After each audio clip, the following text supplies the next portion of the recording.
Excellent. Welcome, everyone. Thank you for joining our talk about how to start a career in Infosec. Hopefully, everyone's online and ready to go. There we go. My name is Tanuski. Excellent. Welcome, everyone. Thank you for joining our talk about. I have to turn down my Twitch stream over here so you don't have to hear this in echo.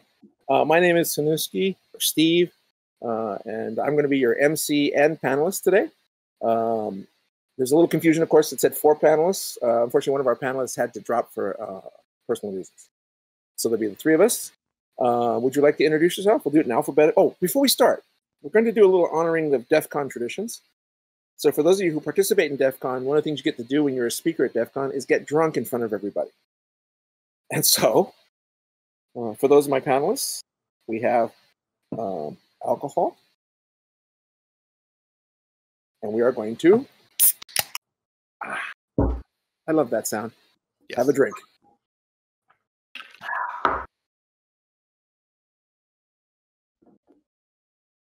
Here we go. Okay. Thank you, DEFCON, for providing us this wonderful inspiration. So before I get started, let's go ahead and get started. Thanks, everybody. Jippen, would you like to introduce yourself? So, hi, I'm Jippen. I'm a script kiddie. And I work at a place that makes things. Some of them are mistakes, some of them are good ideas, and I try to keep it all relatively secure. I'm Phyxius. I'm obviously the only human in the room. And in my day job, I am a security consultant. I go into places and break into things. And my day job is helping very large companies develop security services for internal use. So, like I said, I'm going to be an MC and a panelist. For those of you, by the way, if you have questions and Q&A questions you'd like to ask a panelist or myself, please join the hashtag TalkQA submission starting your career in InfoSec channel and post your questions there, and I'll relay them to the speakers. Okay. I did ask. I have some queued up questions for folks. So, Jippen, what's your screen? What's your scene name? First off, Jippen, are you a furry? I am indeed a furry. Okay. I have been a cheetah since I have discovered, like, oh, hey, furries are a thing. I should do that. And I go by Jippen or Jippen Fadul kind of across the internet. The rest of you can't have that username. It is mine. Okay. We're gonna stick with Jippen for a little bit here for another question. How did you pick cheetah? It's just kind of one of those things of, like, I was always like cheetahs as a kid. They just always fascinated me. And it's like, oh, hey, furry's a thing. Pick a persona. It's like, well, that one, the animal I know everything about, to just like excruciating detail. How about I go with one of those as opposed to going through the list of thousands of other creatures I could possibly be? Like, yeah, cheetah. Very cool. So, Phyxius, how about you? I'm Phyxius. That's my scene name and my furry name. I'm a dragon because dragons are cool. Why wouldn't you want to be a dragon? Because cheetahs are faster. I'm pausing for a bit. So I'll answer the question for myself. Tanuski. I'm Tanuski pretty much everywhere. Tanuski was a game that was given to my Sona by a friend. They decided that I was a Tanuki, mostly because I like Tanukis. Mostly the sort of legendary or animated version of Tanukis. The real life Tanukis aren't super interesting, but the animated ones do cool stuff like have enormous ball sacks and fly with them, and give everybody alcohol. So I thought it was kind of appropriate, at least the second part for me. And a friend gave me. They said, "Yeah, you're more like Lebowski and a Tanuki put together. How would we call you Tanuski?" And that's where that came from. So there you go. Back to Jippen. What was your first job? Not necessarily InfoSec, just first job. So, first job, thanks for the social engineering, is I worked at a pizza restaurant near my house, doing like cashiering, making pizzas and stuff. And that business no longer exists from something I saw as a teenager of you put a tourist price pizza restaurant next to a low income neighborhood. What are you doing with your pricing? This is not the right idea. And I was told to, shut up, kid, mind my own business, and they didn't survive a year. Was that your... So that's unfortunate. So was that... Did your first job have anything to do with your very first hack? No. So, always hard to determine kind of where the first hack was, but where I kind of determined mine was kind of in high school. I was playing around with computers and the security systems the school put on there because, well, it was more interesting than the class I was in half the time. And one of the things I found, or we had one computer that had an issue in one computer lab. This was one computer that could not save files. So it was the security system was misconfigured, so you could only save on floppy drives. And on this one computer, you could only save on the desktop. You could not save to floppy drives. So if you did your homework on that one computer, you couldn't save it and bring it home and continue or anything. It was just stuck on that computer. Wow. So I found through a little bit of quick messing around that if you went to the desktop and you saved the file as a:/mydocument.doc, the security software saw that you were trying to save to the desktop and allowed it, and then let you put an arbitrary file path to where you actually wanted to, and it would save there. So did that, found that out, and then the next day I'm in class, and Sue goes up like, "Hey, I need Jippen, you need to come with me." Like, shoot, am I in trouble for that? So got pulled out, got brought to the same computer lab for another student that got stuck. Went up, there you go, your stuff is saved. Went back to class. So your first hack actually got promoted and amplified. That's awesome. Oh my goodness. So Fix, how about you? What was your first job? Not necessarily in Infosec. My first real job was pretty much fixing computers. I ended up just going around having people pay me tiny amounts of money to fix their computers because I was that kid that could fix all the computers. But my first official job was I had an internship with the local military base. They had me basically pushing papers. It was really boring. Yeah. How did that have anything to do with your first hacking experiences, or either one of those things have anything to do with your first hacking experiences? I mean, there was one of the people whose computers I fixed. I did reset their password with that old. There was some boot disk you used to be able to get for Windows XP computers. You'd boot it up and it would just change the password for you. So I guess that counts as a first hack. But I guess my first real hack that wasn't just doing something loading up a boot disk or whatever, was I was frustrated by the lack of permissions I had on the school computers and decided that I wanted the administrator password. And our school actually had a pretty good IT department, or they contracted it out, maybe, I don't know. And they had Active Directory, and it was all whatever, super good in terms of lockdown GPOs and whatever. But LAPS didn't exist yet, the local administrator password solution. So they all had the same local administrator password, which ended up showing up on a rainbow table that I had on my hard drive. So I pulled the hash, looked it up in the rainbow table. It was blankety blankety blank, and then I was local admin. Pretty cool. My personal first hacks had to do with phone systems. Old school. I was a phreaker before I learned about anything else.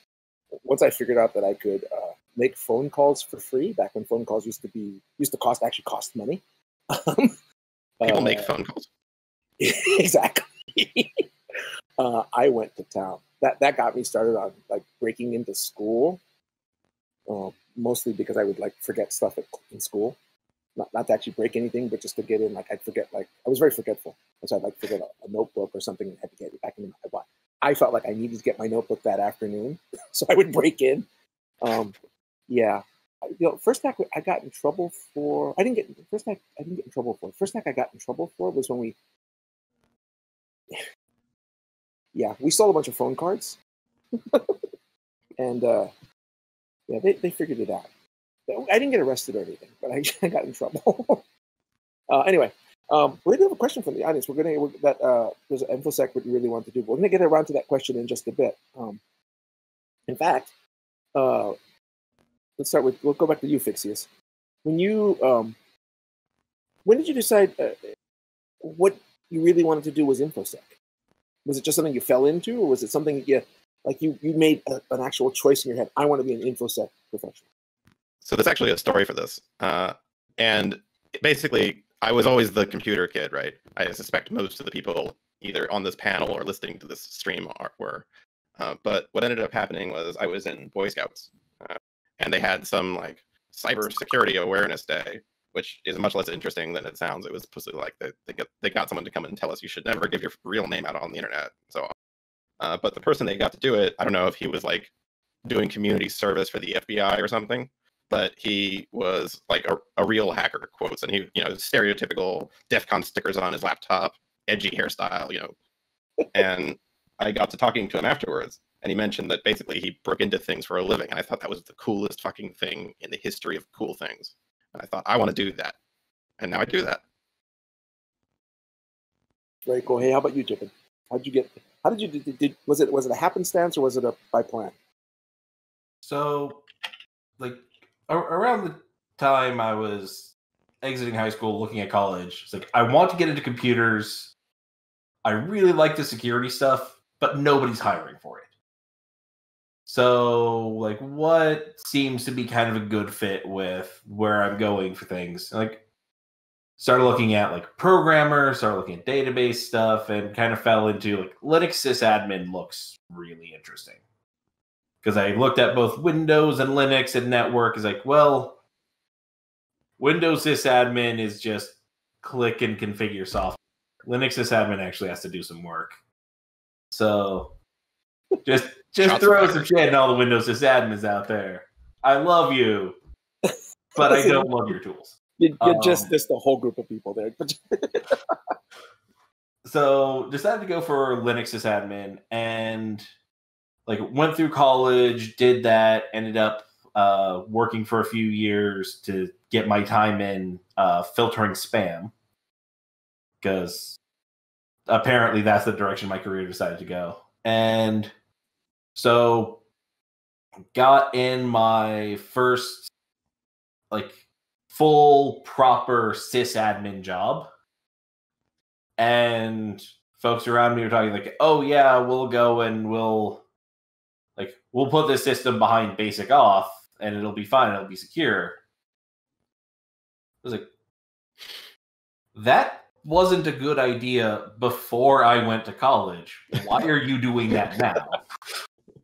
And so my boss realized, oh, hey, this kid has a bunch of security chops. And so I kind of went from sysadmin sideways over into security, and have kind of gone back and forth since. Yours is kind of like mine. I got started. I was writing kernel drivers. I went in college, right? And they needed sysadmins. And honestly, I took the job because it was the best paying job on the job board. We used to have a college job board, right? And all the jobs at that time were paying like $3.45 an hour, and sysadmin was paying. It was actually doing backups. Was paying $7.05, right? Jesus. So I applied for it. I'm like, $7.05. This is in 1980, 81, right? I'm like, $7.05? That's amazing, right? I want that job. So I applied for it, and I kind of lied my way into it.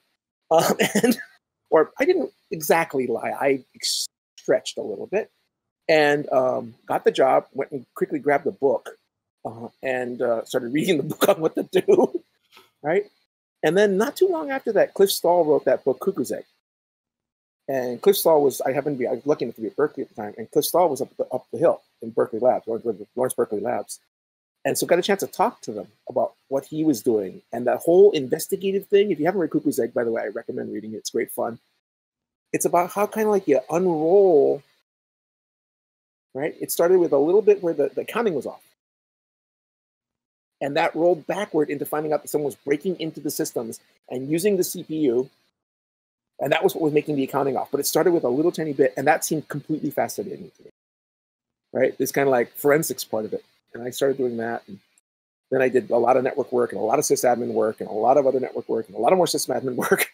And along the way, it sort of became the balance shifted, right? For me, it started out as sysadmin largely, and then it became sysadmin and network and security, and then it became security and then network, and then eventually it was like all security and not a whole lot of sysadmin and very little network work anymore.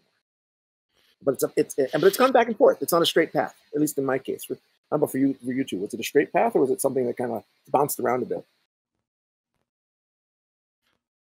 For me, it's been pretty much, I had some miscellaneous computery jobs, and I've just been straight security since. Cool. How about you, Jippen? Mine has had a fairly amusing cadence where it mostly seems to be I'll apply for a DevOps job that actually is a security position, and I'll apply for a security engineer position that actually is a DevOps job. So I keep going back and forth, but I think I've kind of nestled into my niche of like, here's where I'm happy, here's where I'm super effective, and now I'm starting to spend more time filtering companies into, I want to do this job. Who is going to pay me to do that? Whatever your needs are kind of nice, but this is what I'm going to do. That's a nice place to be in a career. Speaking of careers, do you consider yourself an InfoSec pro, a hacker, something else? So I consider myself a hacker specifically like under the definition of hackers are people who delve into systems and find out what else they can do. So I may not necessarily do a lot of like exploit development. I may not do a lot of actually breaking into systems, but I will do things like find people annoying, like being annoying and being dangerous online, and using the policies of PayPal and advertising companies and all that, and get all of their sources of funding dropped. So I'm using these systems available to get the goal I want, which is I want to deny service to that person who's being dangerous on the internet. And I don't have to do that just from like, low orbit ion cannon, ha ha ha. Like, you can use whatever systems are available. You just have to see them through different lenses than the creators. Okay. Kind of hacktivist kind of approach, or using the skills you've learned to be a little more I hate the word hacktivist, but I'm going to use it right now anyway, twice. That kind of approach to it's affecting change. It's very much the other nice side effect about doing things that way is everything's legal. They're violating the policies. I'm just highlighting where they are. Gotcha. Using systems in ways that necessarily aren't like, oh, this is illegal ways to shut somebody down, but these are perfectly legal and legitimate.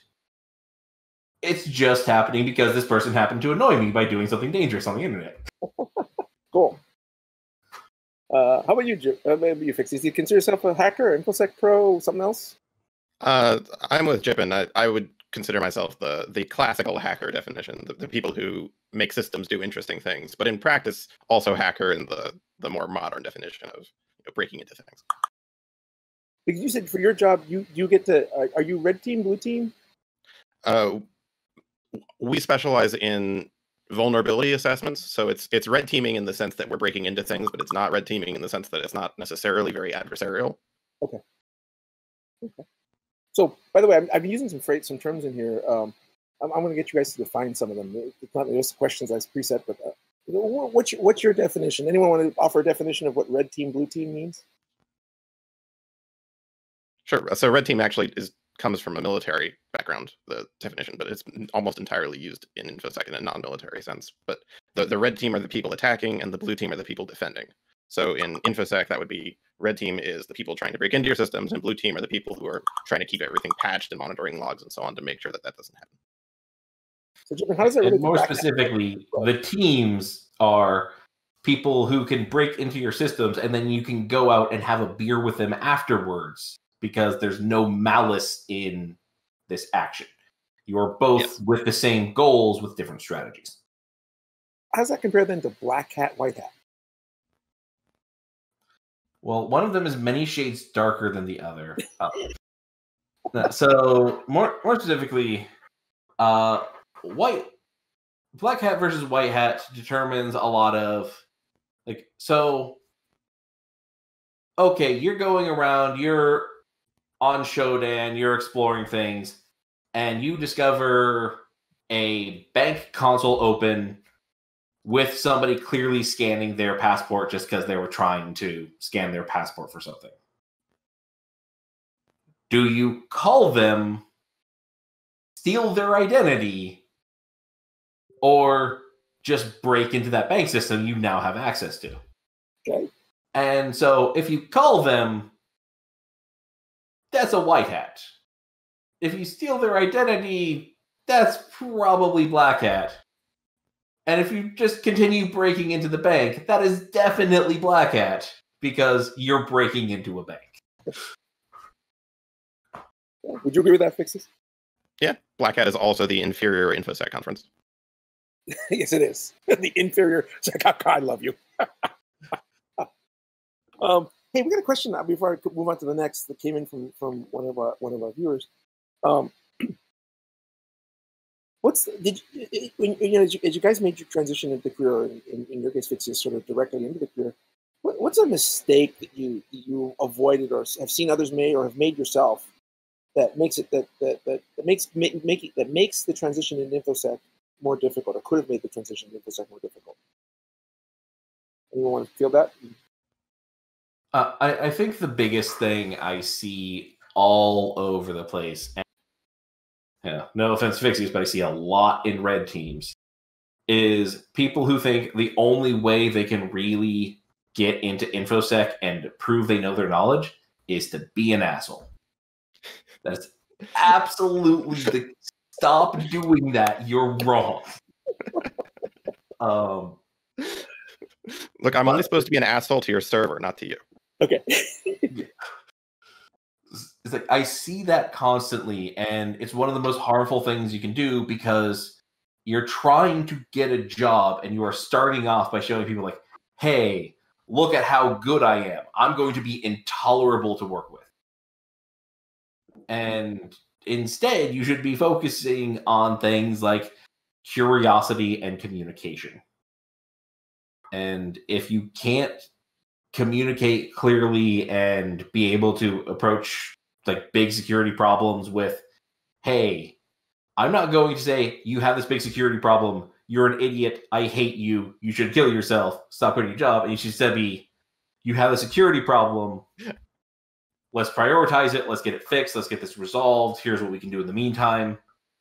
You're going to go a lot farther, a lot faster than somebody who just like screams at other people, oh my god, you did it wrong, how could you be so dumb? I mean, that's actually a real problem that I have in my regular job, is that we get hired to work on these systems, and the developers expect us to be assholes. And they have this experience with security people, as security people come in and tell them, you're dumb, you can't do that, this is wrong, don't do that. And it makes them just hostile from the start, when really our goal is to just make their systems better. And if they would just work with us, we would help them make their systems better. But I don't blame them for assuming that we'll be like that, because a lot of people are.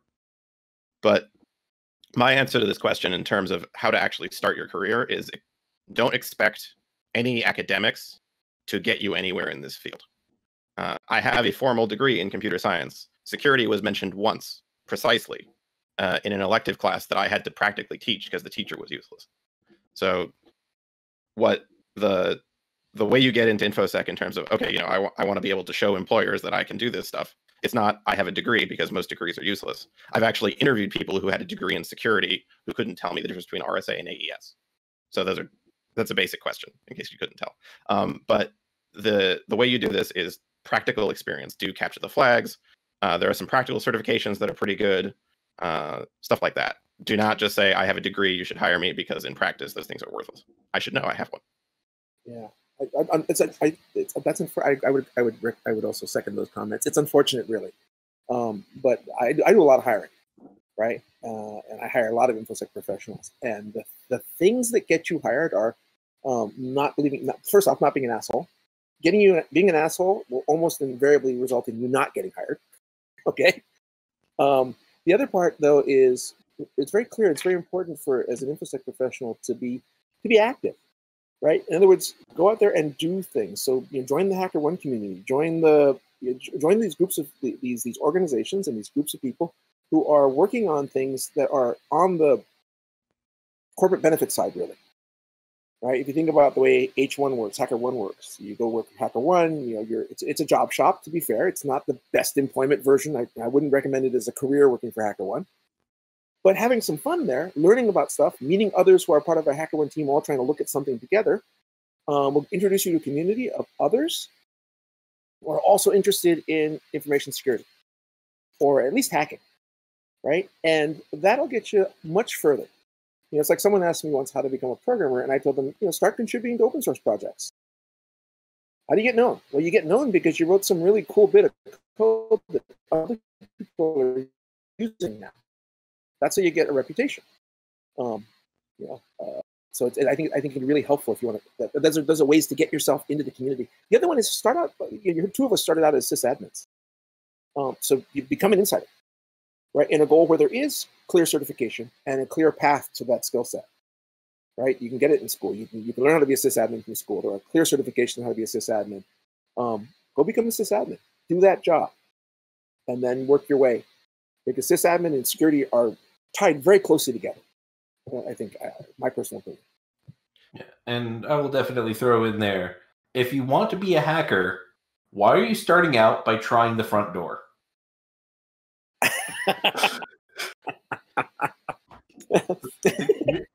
Very practically, like why are you starting following the path when the entire impetus of hacking as a culture is getting around and finding your sideways in and your backways in and the little secret places that everyone's forgotten?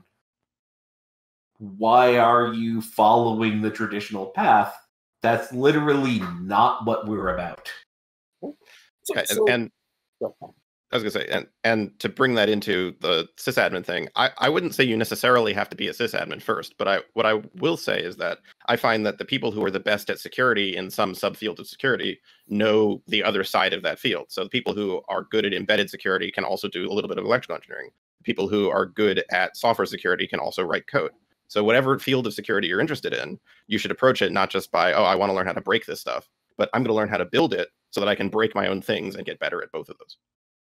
Yeah, and that goes for the defense side as well. Every defender should learn at least a bit of attacking, because otherwise you only theoretically know what you're looking for. Yeah, it is true.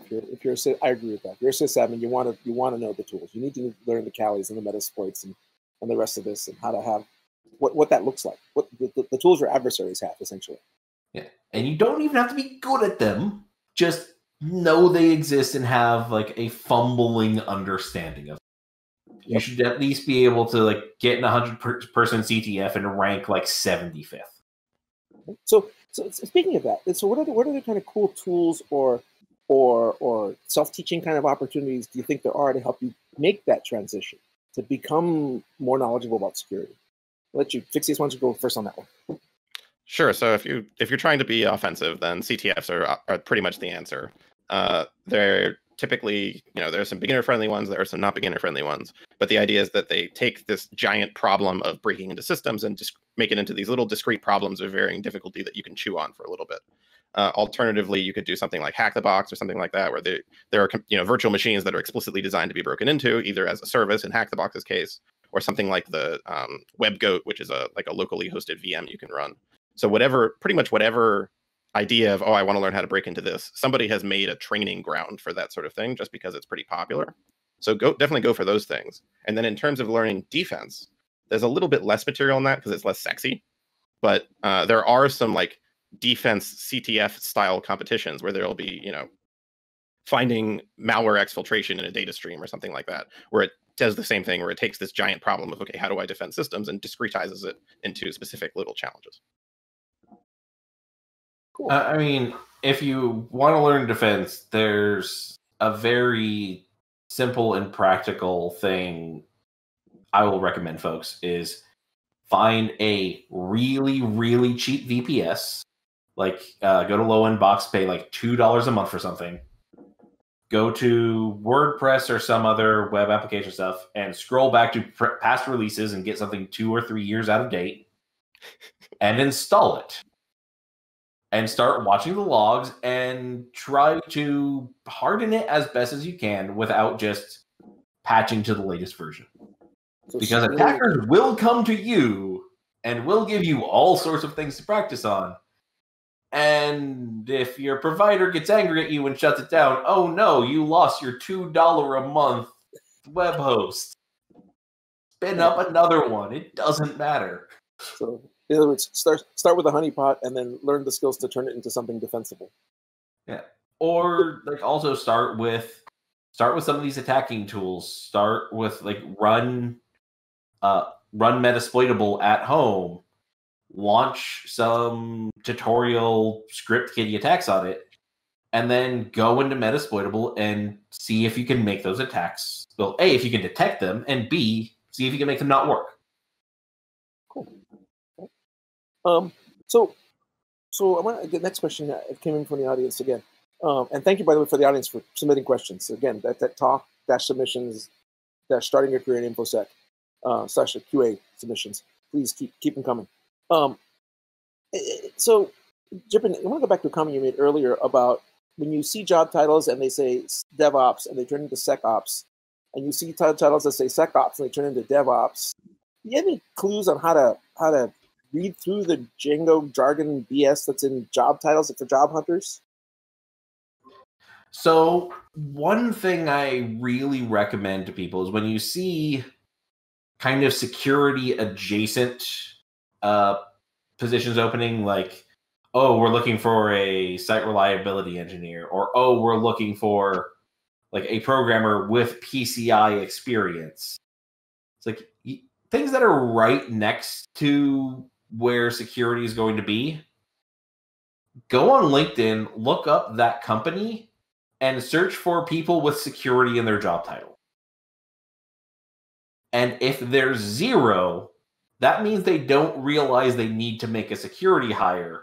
And you can go into the interview and pitch your skills as, hey, look, that's where I want to be. Here's where you're hiring. Here's the path between them. If you hire me for this position, I'm going there. Will you back me up?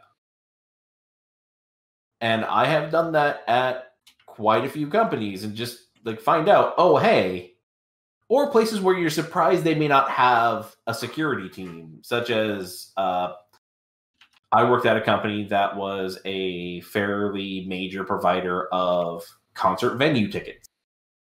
And they did ticketing for venues all over the place. Like, so you're across the United States, you take payments at hundreds of locations.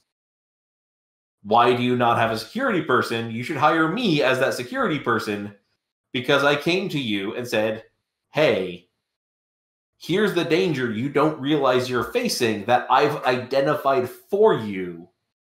And especially when you can look at their LinkedIn, see where they're going, see where their gaps are, and you can just walk into an interview with a, here's the job I want, here's my first year plan on how to get you there.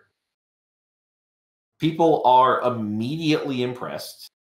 And the real trick at that point is effectively apply for a position in the salary range of what you want, because that's going to be the harder thing to negotiate than actually getting the position you want. That's a very good tip there. A very good bit of advice. Okay, so what do you? Yeah. So you've made the transition from inside of the company from one job into the other, right? Without having that advice going in. How did you make the transition? From being the admin to being the, we'll say, the blue team guy, or maybe not even blue team, but just like the security guy. So sometimes it starts off very simply with, oh, hey, just start making your skills known. So things like, oh, hey, we have to like deal with these SSL problems. Like, well, I know crypto. I'll go deal with the SSL problems. Oh, we're starting to have some compliance stuff come in. I know the security stuff behind the compliance. I will take that. Yes, we don't like compliance, but it's also a very useful stick, because if you're the only person at the company who knows what PCI actually asks for, you can say it's asking for whatever you want that's above and beyond to actually get people to do the right things.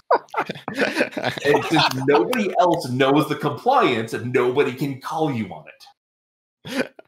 It is the truth. No, and no one wants to read the PCI DSS stock, I promise you. It's horrible.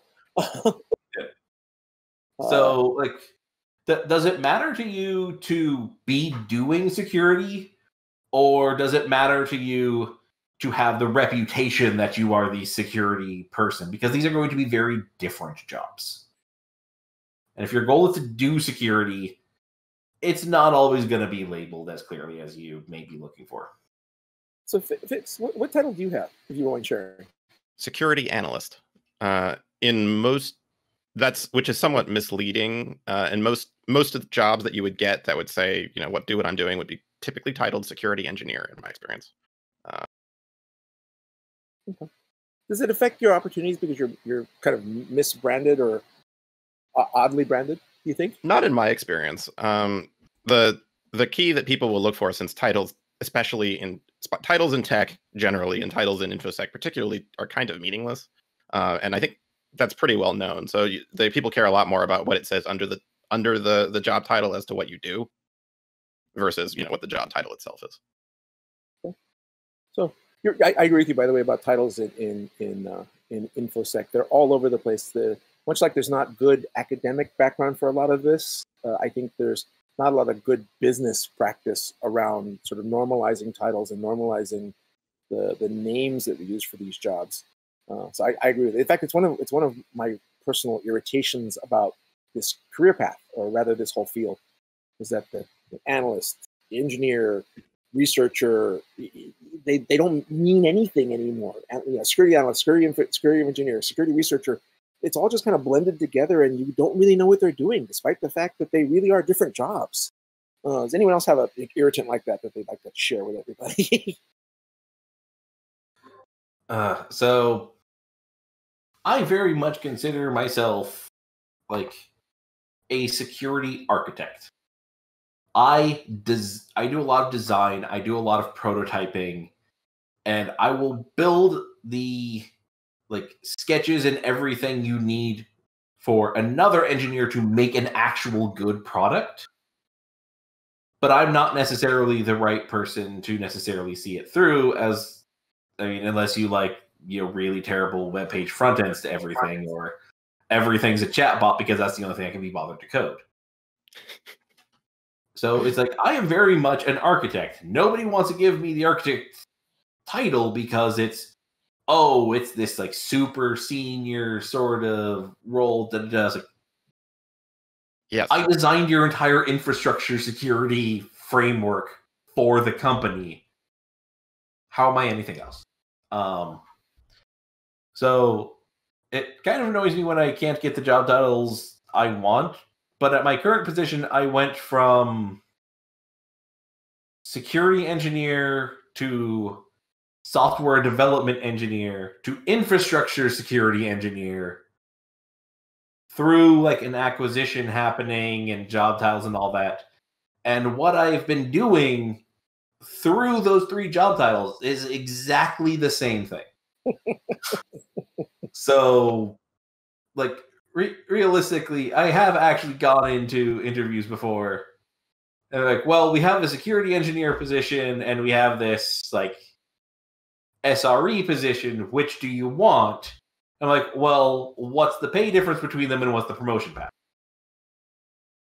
Because if you're having to nudge me into one or the other because I don't fit in this nice, neat slot that was in the job opening that never is the nice, neat slot that gets filled, then what like call me whatever you want, but which is the better path to my goals. Gotcha. See, maybe care a little less about the actual title, just the pay and the fun. Yeah, if you want to care about your title, make your own business cards and put whatever the hell you want on them. I mean, staple $20 for 1,000. Just make your own business cards, put whatever you want on them. They're yours. I mean, I've definitely seen people in security who just picked their own title because the business they were working for didn't have enough security knowledge institutionally to know what they were supposed to be calling them. So they just called themselves whatever they wanted. And that is a double-edged sword, of course, because, you could give yourself an incorrect title and give people bad expectations of you. But it is nice for someone like, I guess it would be nice for someone like Jippen, where, I know I'm a security architect. I'm just going to call myself a security architect and everyone's just going to go with it. Yeah, my hack was I used to have business cards that actually had the company name, company logo on them, and it said Re di tutti, which means king of everything. And I would hand them out at conferences and things. And because my point was that titles they're another irritant, right? Titles are so wrong so often in this world, especially in Infosec, that just F them. And here's my card. It says king of everything in Italian. So if you don't like it, too bad. Because I clearly look Italian. I mean, you see my business cards that just say professional. Yes. So we have a couple more questions, and then we have to wrap. We're supposed to kind of wrap it up around quarter till. So let me do a little bit of housekeeping, and then we'll do the last couple of questions, and we'll give people a little moment to do final. Housekeeping is the three of us will be available in the talk chat. So not the talk QA submission, but the talk chat. You can talk to us. If you have questions, we'll share. You can reach out, and we'll share like contact information, Twitters, and the rest there in the talk chat. So for those of you who didn't get your questions answered during the talk, please join us in talk chat, starting a career in Infosec, as opposed to talk QA submission, and we'll have a chat with you. So I got one more question from the audience, and then I'm going to go on to hearing some final comments from you guys. So, is there any big ass, wow, gotcha, being in this career that you'd like to give people a little bit of heads up? Let me start with you, Phyxius. At least from my side, it might be a little bit less so on some other perspectives, depending on what you're doing. But at least from the offensive side, if you're going to start doing this, you have to be prepared to be continuously learning and researching outside of necessarily business hours, because the field changes extremely rapidly. Sure, there's like these patterns that tend to repeat themselves, but in terms of specific technologies, you have to be prepared to learn the new ones as they come up. So it's not like, you learn stuff once and then you coast on that knowledge forever. So not just the profession, but an actual application really to do. Yeah. How about you, Jippen? So I will definitely say from kind of the defense side that it is really easy to focus on your career and here's all the cool and interesting things I'm doing. And it's really easy to skip out how many people in this industry have problems with mental and physical health. It is really easy to get this job and to not take care of yourself, to have issues with weight, have issues with exercise, have issues with depression, have issues with lots of stress and no release, frequently leading to substance abuse. So it's this is a very interesting and very lucrative and pretty rough career path. So before you get in, make sure that you have an understanding of what are your coping mechanisms, what are your stressors, what are things that you are going to struggle with, and start understanding that early, because it's real easy to get 5 years in and realize you've built in a bunch of habits that you now have to try to break. Yes. I mean, everyone jokes about how, the InfoSec has a collective drinking problem. And it's a joke because it isn't a joke. It's a stressful field. You're constantly dealing with, everything is broken and I have to try and fix everything at once and I can't. So there's a lot of potential for badness in that. Yeah. And there's something I think just in the US, it's something silly like 2.5 jobs available for every person in information security. So when you're at that rate, getting hired for exactly what you want, there's 2.5 jobs per person. You don't have to settle for an okay position. You can go for exactly what you want, but you're also trying to do the jobs of 2.5 people. And even if you're a furry, you're still human. So you only have so much you can do, and you have to be able to understand, look, if I'm doing defense and my company gets hacked, that is not actually my fault. And more than likely, if you're here to help shorten the recovery time from that now. And more than likely, people aren't going to blame you. Fault. You were not 2.5 people. Just get done what you can. And it is perfectly okay to get a career in this and to get a lawyer and a therapist to help you through the 2 big problems you're going to have in this career, which is going to be pissing people off and fighting with the mental stressors, because depending on what you get into, some of the mental stressors are a lot worse than others. And I really bow my head to everyone in forensics who has to deal with all the mess that comes with that. It's fascinating, but I was gonna say people, especially on I was gonna say people on defense especially tend to feel ownership of systems or whatever, and they say, they are part of this blue team and their company gets hacked, and they get worried either professionally, we were a big data breach in the news that's going to scuttle my career personally, or I'm gonna get chewed out by my boss or whatever it is. And really, in my experience, even if you were the sysadmin for a big company that got breached, it doesn't tend to be too bad for your long-term career. So it's not really worth stressing over. Yeah, I want to second the comments about self-care in this industry. It's a really good point. It can be really tough. There's the drinking thing is absolutely, I see it everywhere in this industry. Heck, we just did the thing with the DEFCON, right? DEFCON starts us out with a shot when you begin your talk at the biggest hacker conference in the world, because it is part of who it is, a large part of the community. It's a coping mechanism for the community. So with that, I'm going to wrap. I think it's time to wrap. Let's see. Is our speaker handler out there? Is it time? Okay, is it time for us to wrap? Okay. So I want to be respectful of their time. Again, thank you all for being here, and I want to say especially thank you to Jippen and Phyxius for providing your insights into starting your career in InfoSec and how you got started and sharing your stories. Again, and for those of you who did not get your questions answered, please join us in the talk chat, starting your career in InfoSec text, and we'll both be there. All 3 of us will be there, and we can hopefully get to your questions there. Okay. Thank you so much again. Have a great rest of your show. I think coming up next is the talk about using Ghidra to hack Animal Crossing, which I highly recommend. Okay. Thanks, everyone. Have a great afternoon.